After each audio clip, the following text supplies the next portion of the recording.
चलो तो रूल्स पर पढ़ना है ना हम लोग को। The rules applicable in the axis of partnership team.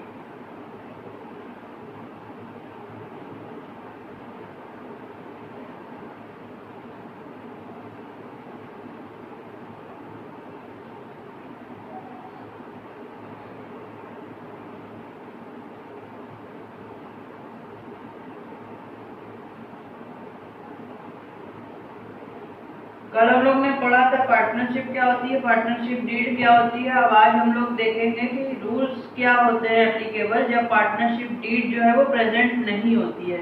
किसी भी पार्टनरशिप फर्म में अगर पार्टनरशिप डीड प्रेजेंट नहीं है तो कौन से रूल्स हैं जो कि अप्लाई होंगे। ये बहुत इंपॉर्टेंट है, इसको मतलब अलग से अंडरलाइन कर लेना और ये जितने भी है 5-6 इन सबको अच्छे से याद कर लेना।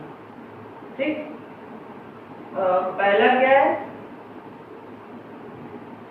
तो पहला है profit sharing ratio. Profits and losses are to be shared equally irrespective of their capital contribution. तो पहला है प्रॉफिट शेयरिंग रेशियो। अगर डीड साइलेंट है या डीड है ही नहीं, हमारी पार्टनरशिप डीड नहीं है, तो प्रॉफिट शेयरिंग रेशियो में सारे पार्टनर्स जो है वो क्या करेंगे, इक्वल या इक्वली शेयर करेंगे। सारे पार्टनर्स का शेयर बराबर बराबर होगा, ना कि कोई स्पेसिफिक रेशियो होगा। अगर पार्टनरशिप डीड नहीं है या डीड साइलेंट है पार्टनर प्रॉफिट शेयरिंग रेशियो के बारे में, तो सारे पार्टनर्स बराबर बराबर प्रॉफिट शेयर या लॉसेस शेयर करेंगे। दूसरा क्या पॉइंट?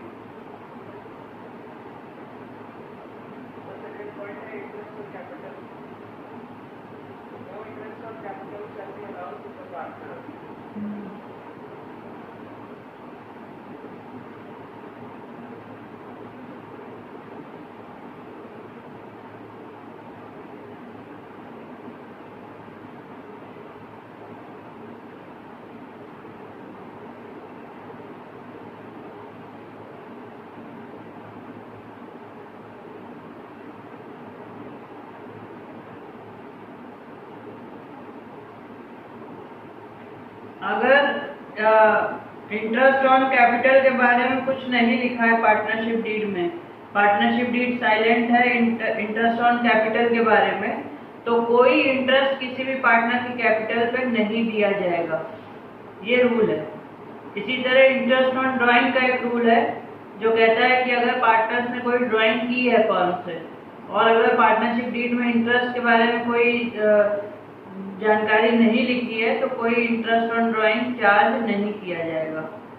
इंटरेस्ट ऑन कैपिटल में एक पॉइंट और होगा कि अगर ये लिखा है कि इंटरेस्ट ऑन कैपिटल दिया जाएगा, नहीं वो लोन में होगा, इंटरेस्ट ऑन लोन में होगा, हाँ ठीक। तो इंटरेस्ट ऑन कैपिटल में कोई इंटरेस्ट नहीं दिया जाएगा, इंटरेस्ट ऑन ड्राइंग नहीं है तो कोई इंटरेस्ट ऑन ड्राइंग नहीं दिया जाएगा अगर पार्टनरशिप डीड साइलेंट है उस पर। तो फिर क्या है next point?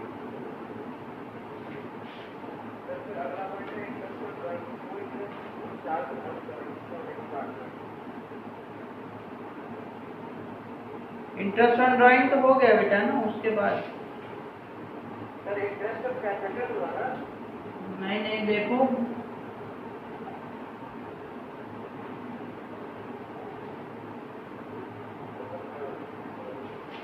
Salary to a partner, no salary will be given to a partner अगर नहीं है तो। हाँ सर।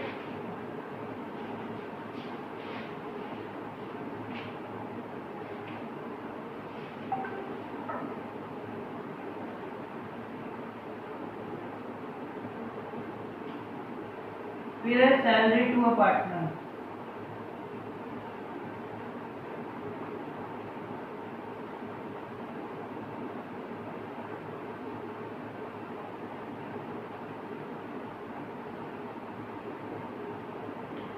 तो अगर सैलरी टू अ पार्टनर के बारे में पार्टनरशिप डीड में कुछ नहीं लिखा है तो कोई भी सैलरी किसी भी पार्टनर को नहीं दी जाएगी।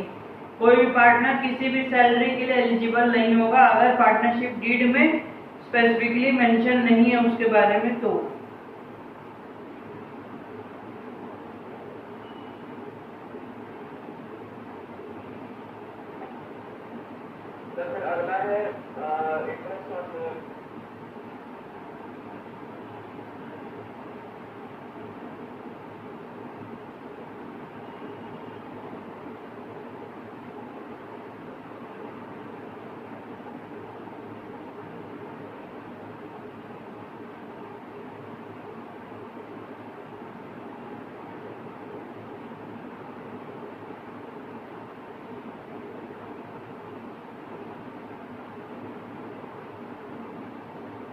ये 6% ही है ना, चेंज नहीं हुआ है ना?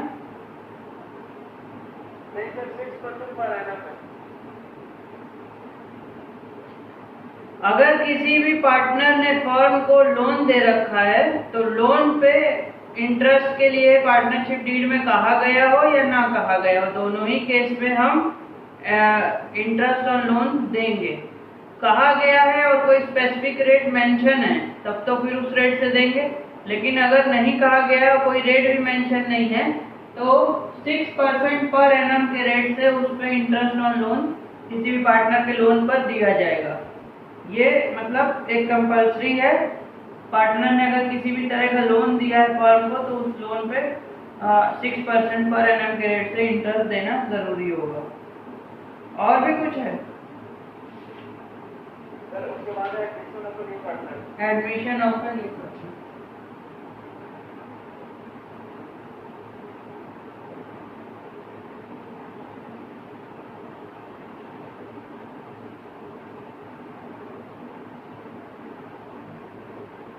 ये हम लोग पहले भी पढ़ चुके हैं। Admission of a new partner, जब भी कोई नया पार्टनर को लिया जाएगा तो वो सिर्फ तभी लिया जा सकता है जब सारे के सारे पार्टनर का कंसेंट हो, मतलब with consent of all existing partners या ऑल पार्टनर्स। जो भी पार्टनरशिप फर्म में पार्टनर्स हैं उन सभी के जब मर्जी होगी, जब सभी अग्री करेंगे तभी किसी न्यू पार्टनर को फर्म में लिया जा सकता है। और नहीं ना है कोई? ठीक है, तो ये जो है हमारे 6 रूल्स हैं applicable in the absence of partnership deed. अगर पार्टनरशिप डीड नहीं है या है लेकिन पार्टनरशिप डीड इन पॉइंट्स पे साइलेंट है तो उस केस में ये रूल्स एप्लीकेबल होंगे। इसको याद रखना बहुत मस्ट है। और इंटरेस्ट वाला खास तौर पे बहुत इंपॉर्टेंट है। क्वेश्चन इसके बारे में कई बार बता देता है लेकिन कुछ बोलता नहीं है, तो हमको अपने से इंटरेस्ट प्रोवाइड करना होता है और बाकी को भी हमको याद रखना उतना ही जरूरी है। तो ये रूल्स को बहुत अच्छे से याद रखना है हमको क्वेश्चंस को आगे करने के लिए। ठीक, इसमें कोई दिक्कत? नहीं, ठीक।